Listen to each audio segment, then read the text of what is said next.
E, gente, a violência no trânsito realmente está de assustar. A gente mostra caso aqui toda hora, é relato de um, é relato de outro. Ontem à noite teve um atropelamento com morte aqui em Cachoeiro. Mas quem tem todos os detalhes pra gente é o Leandro Manhães, que a gente chama agora ao vivo. Leandro, conta pra gente onde aconteceu, como aconteceu esse atropelamento que acabou matando uma pessoa, né? Boa tarde pra você. Exatamente, Gabi. Muito boa tarde para você e para quem está acompanhando o S1. Esse atropelamento foi no fim da tarde de ontem, no início da noite de ontem, no bairro Baixo Monte Cristo. Eu estive hoje lá no local com o repórter cinematográfico Matheus Martins. Nós conversamos com pessoas que acompanharam esse acidente e uma reclamação delas é com relação à via, a sinalização da via. Dá só uma olhada na reportagem. A dona Maria estava em casa e se assustou com o barulho. Parecia que tinha batido numa casa. Eu gritei meu marido e falei assim, olha o que aconteceu na rua, porque aconteceu alguma coisa. E falou assim, pegaram uma pessoa na rua, vou lá ver. Aí quando ele desceu correndo, eu disse atrás. Chegamos aqui, eu conhecia minha vizinha, que é a dona Lisete, e o companheiro dela. O acidente foi na noite de ontem, na rua Godofredo Adverse, no bairro Baixo Monte Cristo, em Cachoeiro. Segundo os moradores daqui, um motociclista em alta velocidade invadiu a contramão e atropelou um casal de idosos que passava na rua. Esse vídeo mostra o momento em que uma das vítimas é colocada dentro da ambulância do Corpo de Bombeiros. Segundo a dona Joana, o socorro demorou para chegar e nem todas as vítimas envolvidas no acidente foram levadas de imediato para o hospital. Levou uns 40 minutos, aí levou os dois que estavam mais grave e depois daí uns 20 minutos que voltou para levar a outra senhora. As 3 pessoas foram encaminhadas aqui para a Santa Casa de Cachoeiro. Um jovem de 24 anos que pilotava a moto, uma senhora de 57 anos e Roberto Barreto da Silva, de 63 anos, que teve traumatismo craniano e morreu na manhã de hoje. As outras 2 pessoas seguem internadas em estado grave. Na rua onde aconteceu o acidente, tem esse quebra-mola, mas ele é baixo e nem todos os motoristas respeitam. A dona Maria pede que sejam feitas melhorias na sinalização. Precisa de mais quebra-mola, porque essa rua está muito perigosa. Passa os ônibus, os carros a 1000, parece que vão correr, não igual avião. Olha só, a Prefeitura disse que estará lá na rua Godofredo para verificar se existe a necessidade de um outro quebra-mola e se caso a Prefeitura acha que existe essa necessidade, irá instalar um novo quebra-mola na rua. Em relação ao atendimento que demorou, segundo aí o relato da dona Joana, o Corpo de Bombeiros disse que levou 15 minutos para chegar até o local após receber a ligação da ocorrência, que primeiro levou as 2 pessoas que estavam em estado grave para o hospital para, na sequência, pegar a terceira pessoa que, apesar de estar com escoriações, estava consciente. Gabi, esse foi apenas um dos muitos acidentes que aconteceram desde o início do ano para cá, aqui em Cachoeiro e nas rodovias aqui próximas. Nós fizemos uma matéria falando justamente sobre isso, dessa quantidade de acidentes aqui em Cachoeiro. Rodovia ES-495, principal estrada que liga Cachoeiro até Marataízes e outras praias do litoral sul capixaba. Hoje está tranquila, sem grandes movimentos, mas seu Deusimar conta que não é todo dia que está assim. Essa rodovia ela é bem movimentada e a imprudência é muito grande, cara.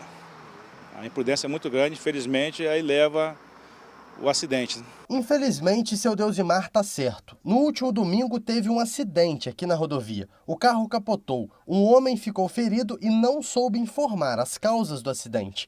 Mas esse não foi o único caso na região. Também no domingo, o motorista deste Fusca bateu num poste em São Joaquim, interior de Cachoeiro. 3 pessoas ficaram feridas, entre elas uma mulher que precisou ser retirada das ferragens. Ainda no domingo, o motorista deste carro perdeu o controle e o veículo desceu o barranco, indo parar na lavoura de café. O carro capotou e o homem morreu no local. Essa vítima só aumenta uma triste estatística registrada no Espírito Santo. Só no ano passado, 652 pessoas perderam as vidas no trânsito. Para o Marlon, que há 10 anos faz das estradas a companheira de vida, é um número que assusta. É limite de velocidades, né? Bebida alcoólica, né? Então isso tudo causa acidente, né? Por exemplo, a pessoa não respeita a faixa, não estão respeitando a faixa, então dá isso aí, dá morte, né? E neste ano os números continuam altos. Nossa equipe de produção fez um levantamento assustador. Em 5 finais de semana que tivemos até agora, 9 acidentes foram registrados no sul do estado. Casos em Campo Acima, interior de Marataízes, no centro de Marataízes, na rodovia do Frade, na ES 489 em Moitão, interior de Cachoeiro, e às margens da ES 060 em Marataízes. Ao todo, 2 pessoas morreram e várias ficaram feridas. Para o Cláudio, isso mostra o desrespeito dos motoristas no trânsito. Excesso de velocidade, ultrapassagem errada em lugar proibido. Outros dados revelam que 65% dos acidentes acontecem entre sexta e segunda-feira. Isso mostra que o pessoal vai para o final de semana e acaba exagerando, causando um número maior de acidentes. E isso não acontece só nas rodovias estaduais e federais, não.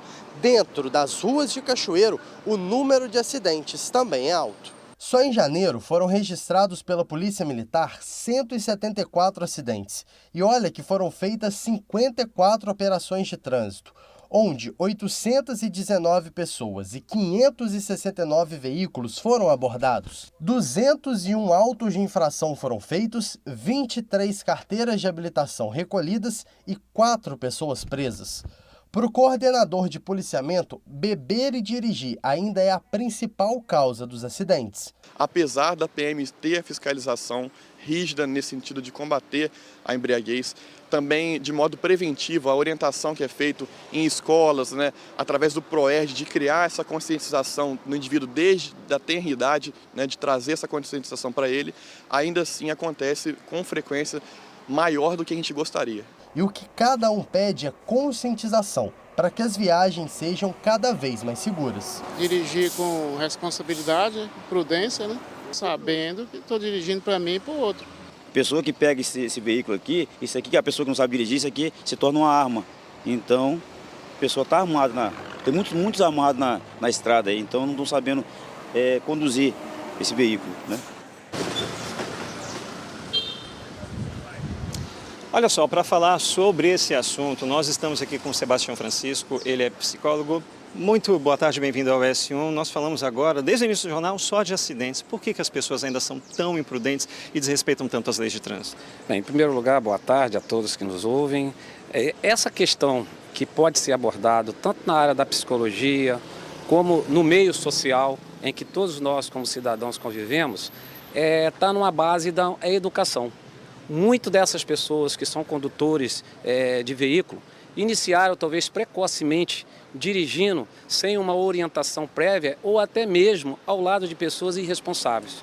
Então nós podemos atribuir que essas pessoas, ao longo do seu desenvolvimento humano, ao chegar na idade adulta, que deve procurar ao Detran para ter a sua carta de habilitação e ter a sua regulamentação oficial para ter o seu direito de dirigir o seu bem, o seu veículo, na maioria das vezes ele está contaminado pelas aquelas emoções que ele adquiriu ao longo daquele momento inadequado.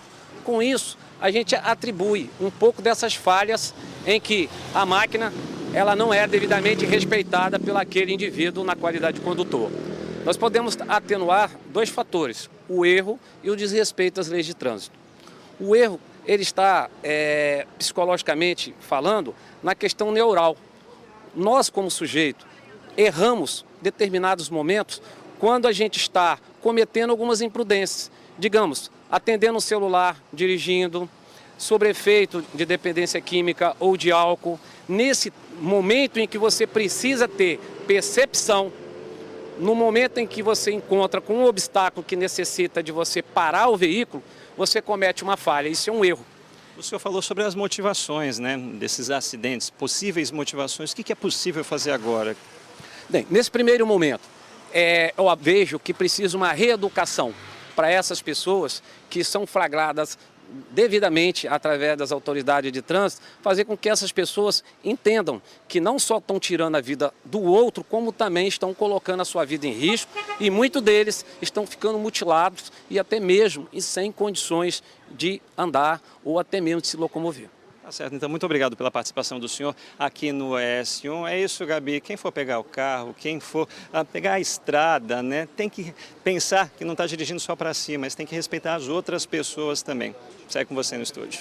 Você falou uma verdade, Leandro, respeitar as outras pessoas e respeitar também as leis de trânsito, porque muita gente esquece que as leis não estão lá por acaso. Ninguém inventou aquilo da cabeça. Se tem um limite de velocidade, é para respeitar. Se tem uma faixa de pedestre, é para respeitar. Na verdade, obrigada pelas suas informações.